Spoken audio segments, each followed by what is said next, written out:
Vijay, I've noticed on my WhatsApp that you have been publishing more work in Arabic, specifically in Madar and I guess other publications. Why is that? Do you feel there's any hope for some momentum for anti-imperialism on the Arab street? How are you sensing that? Well, I personally believe that the people, the Arabic-speaking people, are a people with a great history of struggle against imperialism. I mean, the way in which Gamal Abdul Nasser was received after 1952, the residues of that just cannot go away. You cannot snuff that out, with people like Sisi and Ahmad al-Sharra and so on. Their presence is no statement of the kind of end of the whole vapor of Nasserism.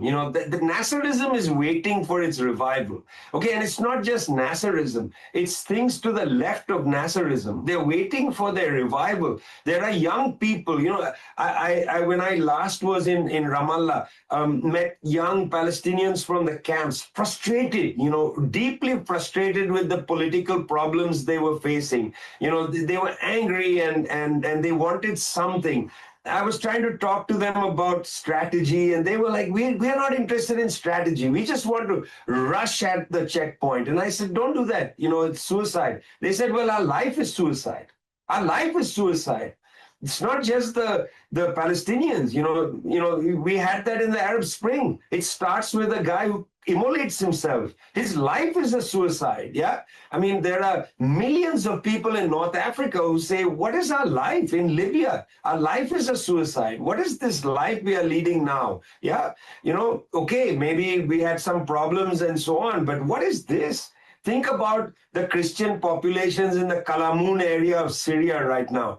The kind of existential fear with which they are living, or even up in Latakia, if you are from an Alawite community, any minute now you feel somebody's going to walk into your village and blow your head out, that existential fear. Imagine the Kurds of northern Syria sold out by the United States, sold out by whoever they partnered with. The Turks want to get them. The Sharra's government wants to get them. I mean, that sense of existential fear and anger, it pervades the Arabic-speaking world. I think to read the Arabic-speaking world based on its leaders is an absolute error. Whether you start from Morocco, go all the way to the Iraqi border, if you just make a list of the leaders, yeah, you make a list of the leaders, and for each leader, I will make a list of 1 million people who are ready to stand and do something that makes them noble, that gives them dignity.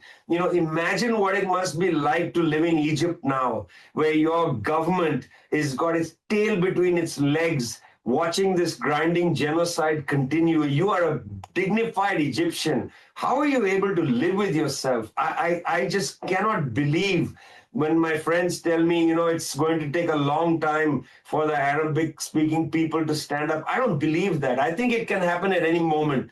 I think the anger is underneath the surface, and we are going to see an explosion. The Arab Spring is going to be nothing compared to that.